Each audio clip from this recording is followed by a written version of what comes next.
Mr. White, can I talk to you for a moment? I have something that's been bothering me about learning English. Of course, Jesse. What's on your mind? Well, I read about this mayor, Anna, from Madrid who gave a speech in English, and everyone criticized her. Just because she had an accent. It made me scared to speak English outside of class. I'm afraid people will laugh at me like they did with her. That sounds like a tough situation for Anna. But remember, the way people responded to her says more about them than it does about her. Learning a language is all about making mistakes and growing from them. It's a journey, not a one-time test. But what if people think I sound silly? Or they don't understand me? Jesse, everyone starts somewhere, and everyone has their own brutta figura, as the Italians call it, the side of us that is less polished. But it's a natural part of us. Hiding it doesn't help, it actually can make us feel worse because we're fighting who we truly are. So, you mean it's okay to not be perfect? Even when other people can see? Exactly. It's more than okay. It's important to show your real self, imperfections and all. When Anna spoke English, she was showing her authentic self, not hiding that she was Spanish or that her English wasn't flawless. That takes courage. I guess bravery isn't about not being scared but doing it anyway, even though you're scared. Spot on, Jesse. And think about this, the only way to improve at something is to keep doing it, especially when it's challenging. If Anna had chosen not to speak at all, she wouldn't have faced criticism, but she also wouldn't have stood up for herself and her identity. That makes sense. But how do I stop being so worried about making mistakes? Well, one thing you can do is start small. Share your thoughts in English with friends or even with me. And as you get more comfortable, you'll feel better about using it in more places. And what if someone laughs or makes fun of me? You can remember that their reaction is about them, not you. They might also feel insecure about their own brutta figura. Instead of taking it personally, see it as an opportunity to be proud of yourself for trying, because that's where true growth happens. That's a bit like what you said about weaknesses gaining strength if they're kept in the dark, right? I hide my English, it won't get better. Exactly. Bringing your English, or any other skill, into the light, showing it, and working on it openly is how you improve. It's like turning on a light in a dark room. Everything becomes clearer over time. It feels a bit like going on an adventure, doesn't it? Facing monsters and finding treasures, but the treasures are bits of confidence and new skills. That's a wonderful way to look at it, Jesse. Every conversation you have, every mistake you make, there all steps on the map of your language adventure. And remember, you're not alone. Every learner goes through this, including me when I learned Spanish. Thanks, Mr. White. I feel better about speaking English now. I think I might even try speaking up more in class. I'm glad to hear that, Jesse. Always remember, your voice matters, accent and all. Each word you speak is a reflection of your journey and your courage. I'm here to support you every step of the way.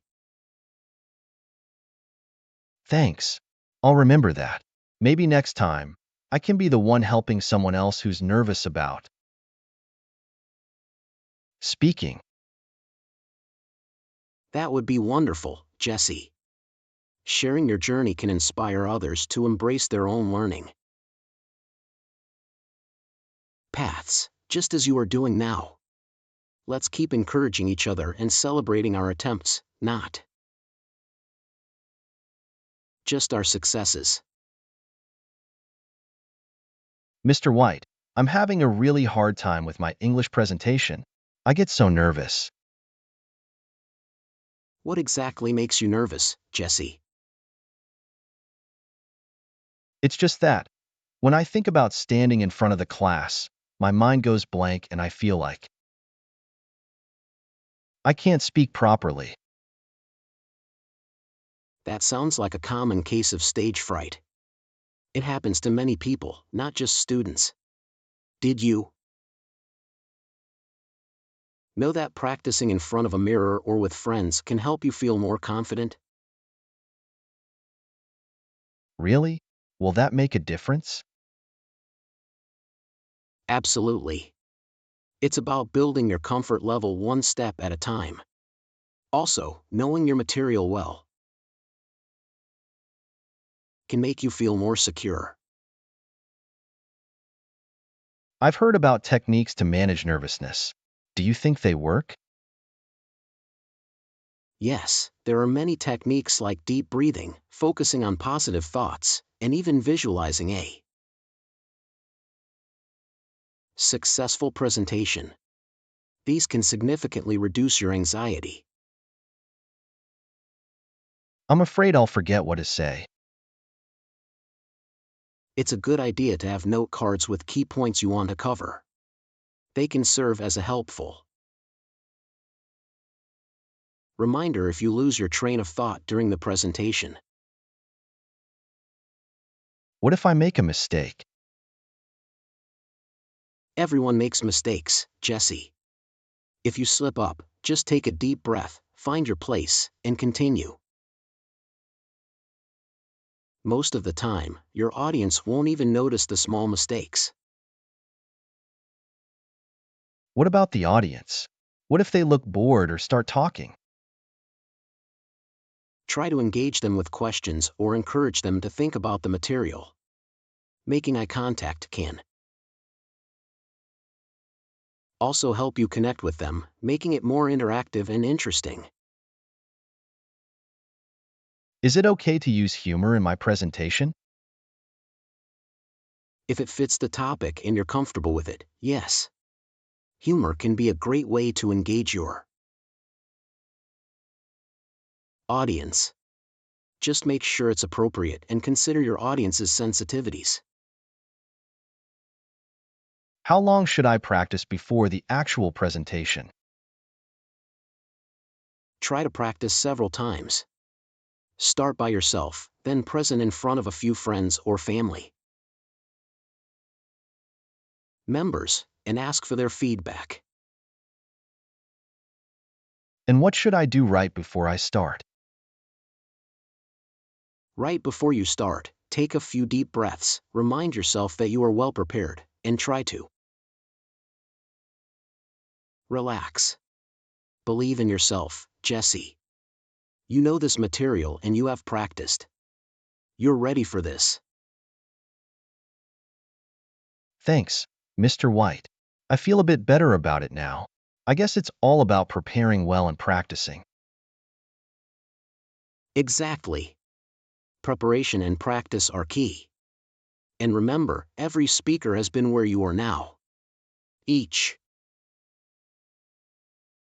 time you do it, it'll get easier. Now, go and start your preparation.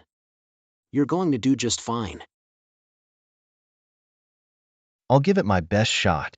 Thank you for your help and encouragement. You're welcome, Jesse. I look forward to seeing your presentation. I'm sure you're going to impress us all. hope you enjoyed this video. Don't forget to subscribe so you never miss out on future English learning content. Stay positive, keep practicing, and I'll see you in the next video. Bye.